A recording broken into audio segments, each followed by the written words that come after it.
창세기 37장. 야곱은 자기 아버지가 몸부쳐 살던 땅, 곧 가나안 땅에서 살았다. 야곱의 역사는 이러하다.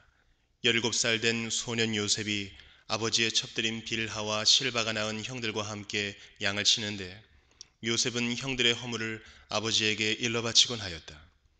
이스라엘은 늙음하게 요셉을 얻었으므로 다른 아들들보다 요셉을 더 사랑하여서 그에게 화려한 옷을 지어서 입혔다. 형들은 아버지가 그를 자기들보다 더 사랑하는 것을 보고서 요셉을 미워하며 그에게 말 한마디도 다정스럽게 하는 법이 없었다. 한 번은 요셉이 꿈을 꾸고서 그것을 형들에게 말한 일이 있는데, 그 일이 있은 뒤로부터 형들은 그를 더욱더 미워하였다. 요셉이 형들에게 말하였다. 내가 꾼 꿈 이야기를 한번 들어보셔요. 우리가 밭에서 곡식단을 묶고 있었어요.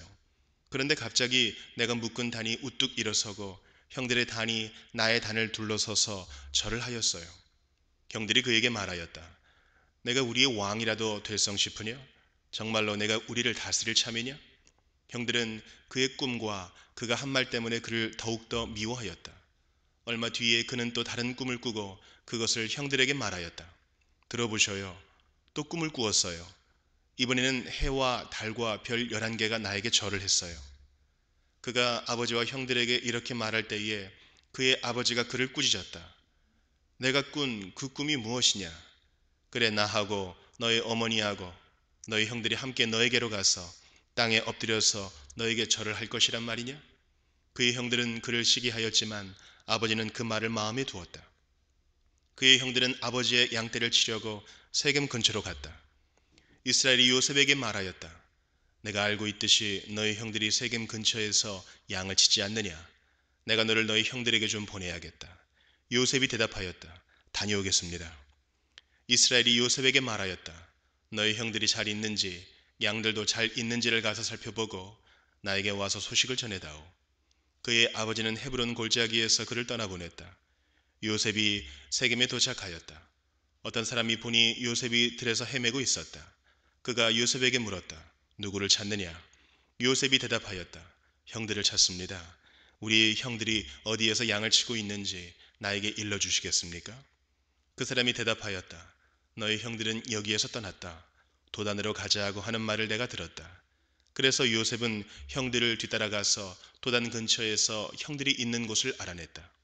그런데 그의 형들은 멀리서 그를 알아보고서 그를 죽여버리려고 그가 그들에게 가까이 오기 전에 음모를 꾸몄다. 그들은 서로 마주 보면서 말하였다. 야, 저기 꿈꾸는 녀석이 온다. 자, 저 녀석을 죽여서 아무 구덩이에나 던져넣고 사나운 들짐승이 잡아먹었다고 하자. 그리고 그 녀석의 꿈이 어떻게 되나 보자. 루벤이 이 말을 듣고서 그들의 손에서 요셉을 건져내려고 그들에게 이렇게 말하였다. 목숨만은 해치지 말자. 피는 흘리지 말자. 여기 들판에 있는 구덩이에 그 아이를 던져넣기만 하고 그 아이에게 손을 대지는 말자. 루벤은 요셉을 그들에게서 건져내서 아버지에게 되돌려 보낼 생각으로 이렇게 말한 것이다. 요셉이 형들에게로 오자 그들은 그의 옷, 곧 그가 입은 화려한 옷을 벗기고 그를 들어서 구덩이에 던졌다. 그 구덩이는 비어있고 그 안에는 물이 없었다. 그들이 앉아서 밥을 먹고 있는데 고개를 들고 보니 마침 이스마엘 상인 한떼가 길르앗으로부터 오는 것이 눈에 띄었다. 낙타에다 향품과 유향과 몰약을 싣고 이집트로 내려가는 길이었다.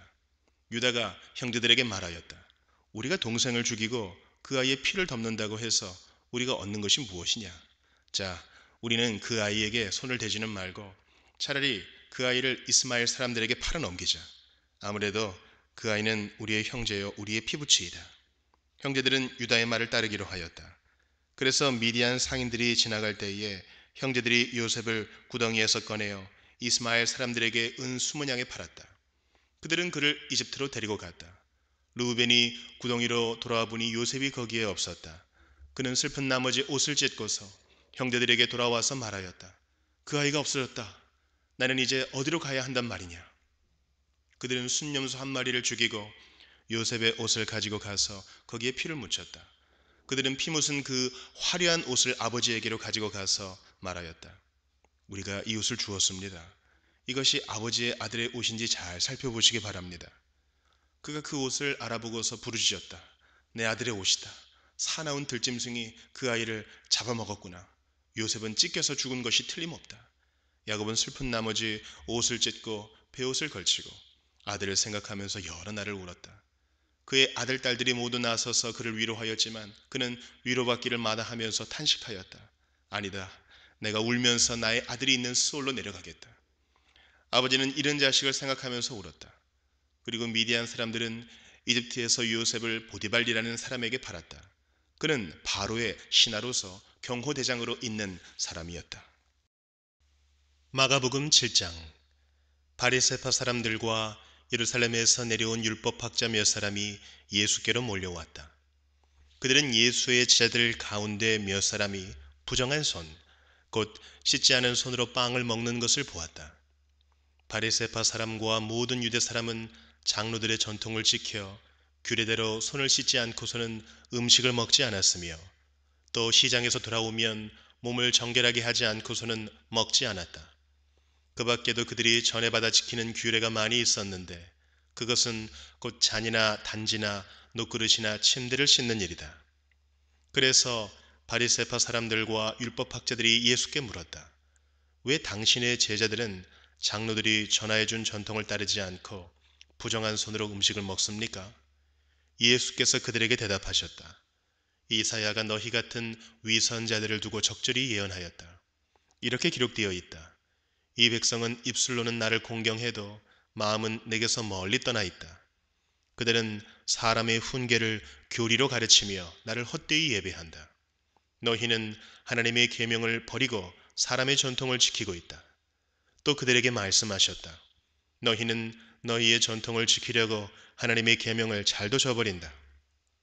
모세가 말하기를 내 아버지와 내 어머니를 공경하여라 하고 또 아버지나 어머니를 욕하는 자는 반드시 죽을 것이다 하였다. 그러나 너희는 말한다. 누구든지 아버지나 어머니에게 말하기를 내게서 받으실 것이 고르반 곧 하나님께 드리는 예물이 되었습니다 하고 말만 하면 그만이라고 말한다. 그러면서 아버지나 어머니에게 그 이상 아무것도 해드리지 못하게 한다. 너희는 너희가 물려받은 전통을 가지고 하나님의 말씀을 헛되게 하며 또 이와 같은 일을 많이 한다. 예수께서 다시 무리를 가까이 부르시고서 그들에게 말씀하셨다. 너희는 모두 내 말을 듣고 깨달아라. 무엇이든지 사람 밖에서 사람 안으로 들어가는 것으로서 그 사람을 더럽히는 것은 아무것도 없다. 사람에게서 나오는 것이 그 사람을 더럽힌다. 예수께서 무리를 떠나 집으로 들어가셨을 때에 제자들이 그 비유를 두고 물었다. 예수께서 그들에게 말씀하셨다. 너희도 아직 깨닫지 못하느냐? 밖에서 사람의 몸 속으로 들어가는 것이 사람을 더럽히지 못한다는 것을 알지 못하느냐? 밖에서 사람 안으로 들어가는 것은 무엇이든지 사람의 마음 속으로 들어가지 않고 뱃속으로 들어가서 뒤로 나가기 때문이다. 예수께서는 이런 말씀을 하여 모든 음식은 깨끗하다고 하셨다. 또 그들에게 말씀하셨다. 사람에게서 나오는 것, 그것이 사람을 더럽힌다.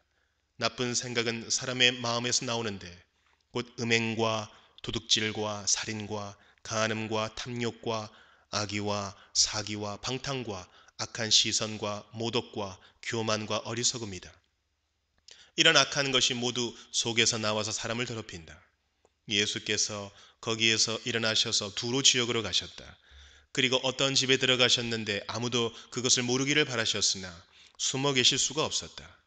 악한 귀신 들린 딸을 둔 여자가 곧바로 예수의 소문을 듣고 와서 그의 발 앞에 엎드렸다. 그 여자는 그리스 사람으로서 시로페니키아 출생인데 자기 딸에게서 귀신을 쫓아내 달라고 예수께 간청하였다. 예수께서 그 여자에게 말씀하셨다. 자네들을 먼저 배불리 먹여야 한다. 자네들이 먹을 빵을 집어서 개들에게 던져주는 것은 옳지 않다.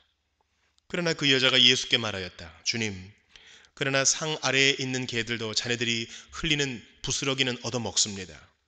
그래서 예수께서 그 여자에게 말씀하셨다. 내가 그렇게 말하니 돌아가거라. 귀신이 내 딸에게서 나갔다. 그 여자가 집에 돌아가서 보니 아이는 침대에 누워있고 귀신은 이미 나가고 없었다. 예수께서 다시 두로 지역을 떠나 시돈을 거쳐서 데가볼리 지역 가운데를 지나 갈릴리 바다에 오셨다. 그런데 사람들이 귀 먹고 말 더듬는 사람을 예수께 데리고 와서 손을 얹어주시기를 간청하였다. 예수께서 그를 무리로부터 따로 데려가서 손가락을 그의 귀에 넣고 침을 뱉어서 그의 혀에 손을 대셨다. 그리고 하늘을 우러러보시고서 탄식하시고 그에게 말씀하시기를 에바다 하셨다. 그것은 열리라는 뜻이다. 그러자 곧 그의 귀가 열리고 혀가 풀려서 말을 똑바로 하였다.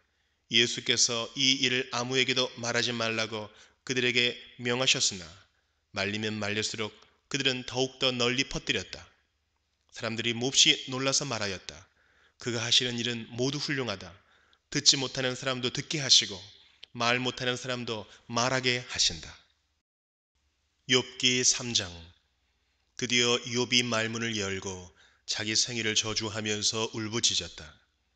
내가 태어나던 날이 차라리 사라져 버렸더라면, 남자 아이를 베었다고 좋아하던 그 밤도 망해 버렸더라면, 그날이 어둠에 덮여서 높은 곳에 계신 하나님께서도 그날을 기억하지 못하셨더라면, 아예 그날이 밝지도 않았더라면, 어둠과 사망의 그늘이 그날을 제 것이라 하여 검은 구름이 그날을 덮었더라면, 낮을 어둠으로 덮어서 그 날을 공포 속에 몰아넣었더라면, 그 밤도 흑암에 사로잡혔더라면, 그 밤이 아예 날수와 달수에도 들지 않았더라면, 그 밤이 아무도 잉태하지 못하는 밤이었더라면, 아무도 기쁨의 소리를 낼 수 없는 밤이었더라면, 주문을 외워서 바다를 저주하는 자들이, 리워 야단도 길들일 수 있는 마력을 가진 자들이 그날을 저주하였더라면, 그 밤에는 새벽 별들도 빛을 잃어서 날이 밝기를 기다려도 밝지를 않고 동트는 것도 볼 수 없었더라면 좋았을 것을.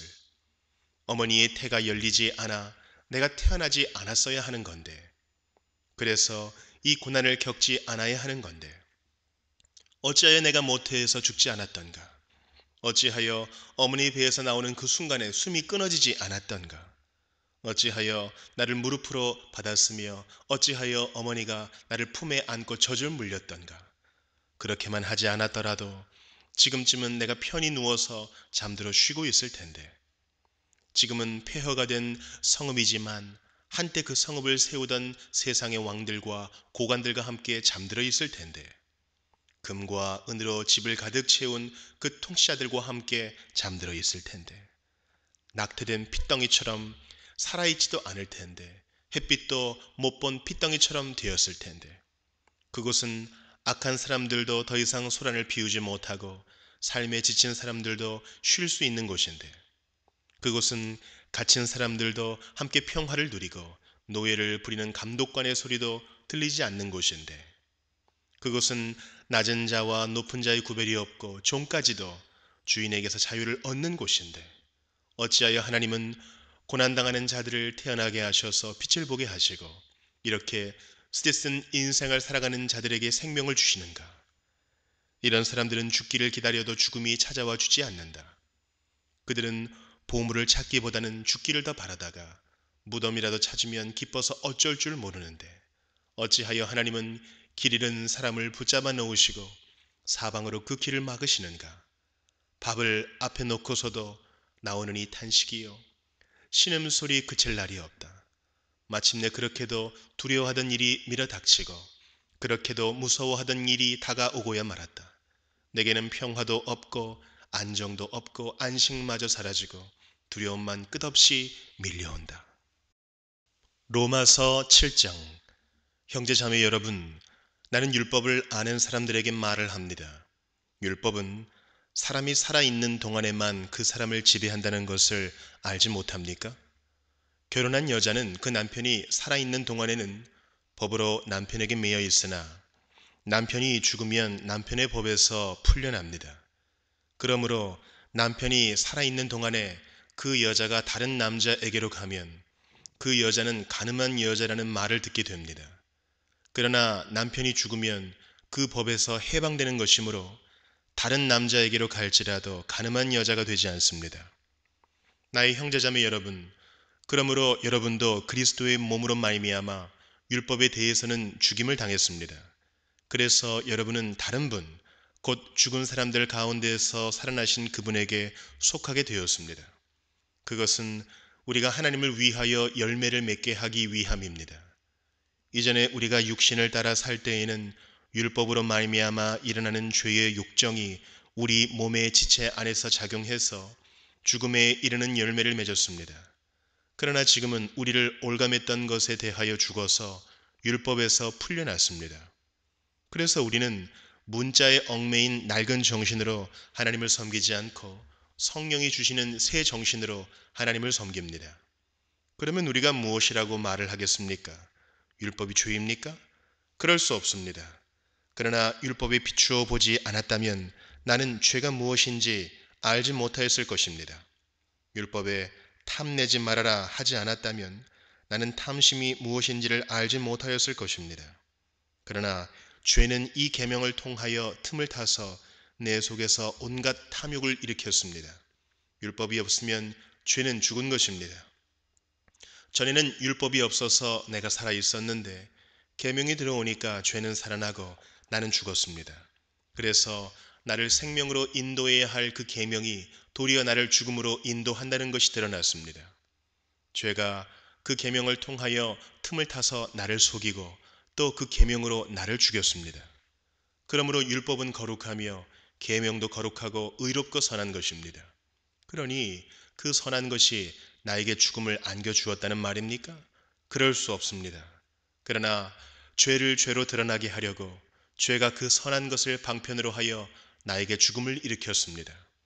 그것은 계명을 방편으로 하여 죄를 극도로 죄답게 되게 하려는 것이었습니다. 우리는 율법이 신령한 것인 줄 압니다. 그러나 나는 육정의 매인 존재로서 죄 아래에 팔린 몸입니다. 나는 내가 하는 일을 도무지 할 수가 없습니다. 내가 해야겠다고 생각하는 일은 하지 않고 도리어 해서는 안 되겠다고 생각하는 일을 하고 있으니 말입니다. 내가 그런 일을 하면서도 그것을 해서는 안 되겠다고 생각하는 것은 곧 율법이 선하다는 사실에 동의하는 것입니다. 그렇다면 그와 같은 일을 하는 것은 내가 아니라 내 속에 자리를 잡고 있는 죄입니다. 나는 내 속에 곧 내 육신 속에 선한 것이 깃들어 있지 않다는 것을 압니다. 나는 선을 행하려는 의지는 있으나 그것을 실행하지는 않으니 말입니다. 나는 내가 원하는 선한 일은 하지 않고 도리어 원하지 않는 악한 일을 합니다. 내가 해서는 안 되는 것을 하면 그것을 하는 것은 내가 아니라 내 속에 자리를 잡고 있는 죄입니다. 여기에서 나는 법칙 하나를 발견하였습니다. 곧 나는 선을 행하려고 하는데 그러한 나에게 악이 붙어 있다는 것입니다. 나는 속사람으로는 하나님의 법을 즐거워하나 내 지체에는 다른 법이 있어서 내 마음의 법과 맞서서 싸우며 내 지체에 있는 죄의 법에 나를 포로로 만드는 것을 봅니다. 나는 비참한 사람입니다. 누가 이 죽음의 몸에서 나를 건져주겠습니까? 우리 주 예수 그리스도를 통하여 나를 건져주신 하나님께 감사를 드립니다. 그러니 나 자신은 마음으로는 하나님의 법을 섬기고 육신으로는 죄의 법을 섬기고 있습니다.